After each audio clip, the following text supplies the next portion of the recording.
The most popular thing that you and I are spending our hard-earned money on for Commander Masters breaks the fundamental rules of Magic the Gathering product as we know it. And breaking these rules is going to have serious consequences for regular enthusiasts like you and I.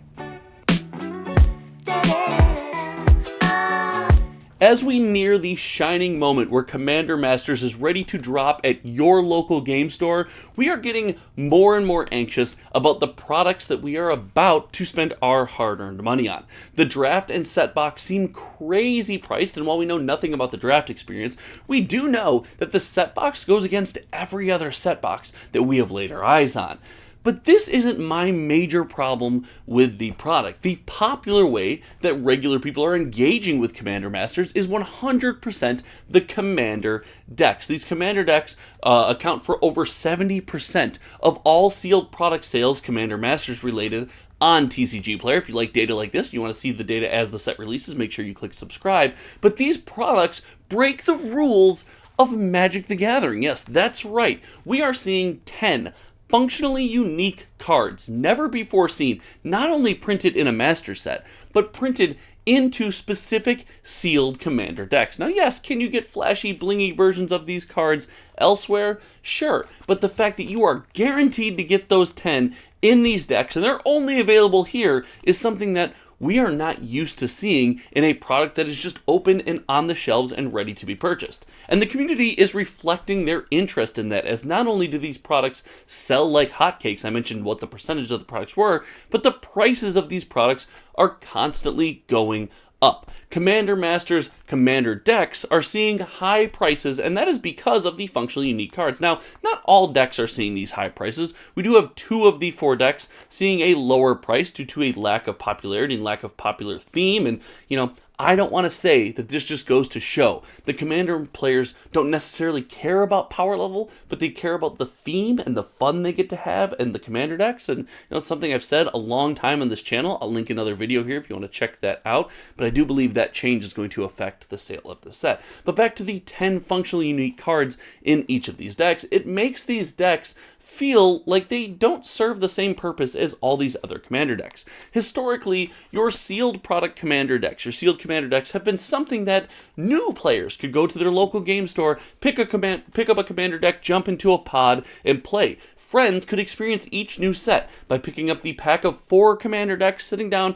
having a game of Commander, and then maybe upgrading those decks if they really liked what they saw. It was a way that people could engage with new releases of Magic the Gathering in a very simple way, without having to delve in, go through lists, see what cards are printed, what's expensive, what's not expensive, and do the whole brewing thing. This is kind of gives you a boiler template, lets you jump off. But with 10 unique cards in these decks, it does feel like it changes the function of these decks. Not only do they serve all the other purposes as before, which, in my opinion, is a perfect place for pre-constructed decks. Yes, that's right. They're meant to be played. It opens these decks up to something that we don't normally see with sealed deck product. The idea of opening them up and parting them out for regular enthusiasts. Now, we see stores have done this in the past, but most times when normal people are picking up these decks, we're not stores. We're not here to try to calculate these crazy EVs of the sealed decks. We might do that with products, and I've got a surprise later this week about calculating the EV with some products.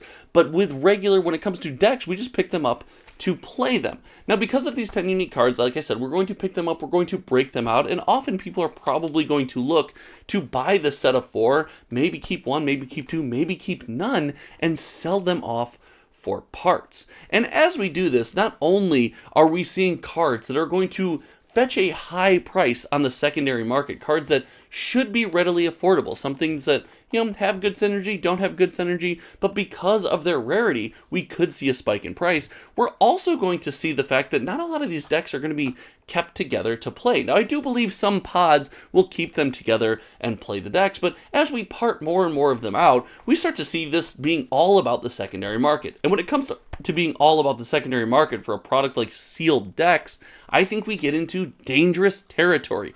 Sealed Commander decks historically have never been something that is vastly coveted at the immediate time of their release. We go back to some previous Commander decks historically for Magic the Gathering, and yes, some of them are highly sought after now, not only for their individual parts, but for their theme and playability.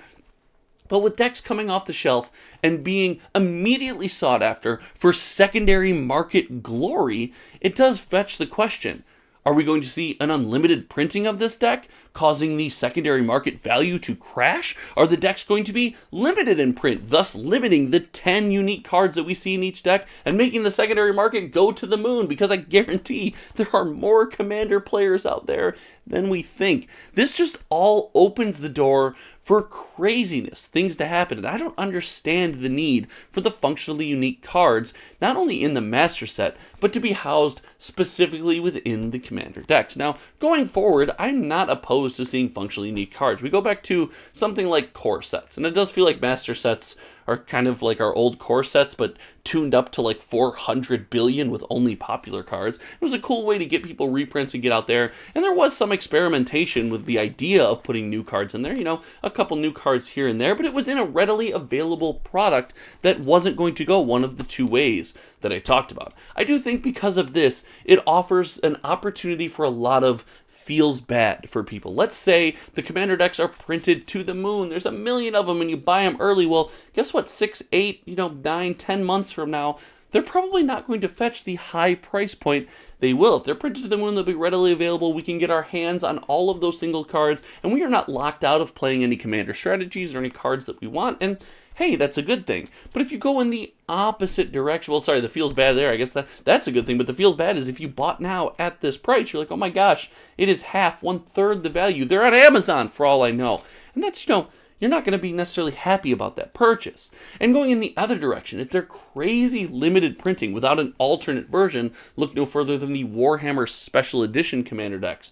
Now, they had the regular edition, which was great. Anyone could go out and get them. Then they had the special edition with the, not functionally unique, the same cards that you could get in crazy treatments if you wanted to go that route. I think that's a great example of doing bling versus readily available in the same product and delivering it. But if it is no longer readily available, well, we can't necessarily justify keeping these decks together, enjoying the play experience that the pod promises to present, and because of this, the Commander decks now become almost an investment vehicle and an EV vehicle. And yes, sealed product is always going to be that in Magic the Gathering, but it feels weird to have that as a sealed deck, something that is meant to be played with. I don't know, this is just some thoughts I had about the Commander decks this morning. This week, we will be tallying the sales for Commander Masters, and on Friday Morning Magic, I'm going to go over some EVs for a new product called Mox Alpha. I've reached out to them, I've got access to some of their applications and tools, and we're going to talk about Amazon dumps and EVs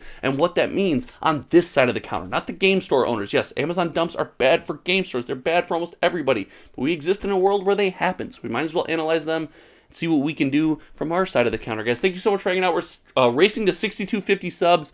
I still can't believe how fast the sub number is growing. Share this video on a popular social media platform, anywhere you engage with Magic the Gathering discussion. I think videos like this are fun.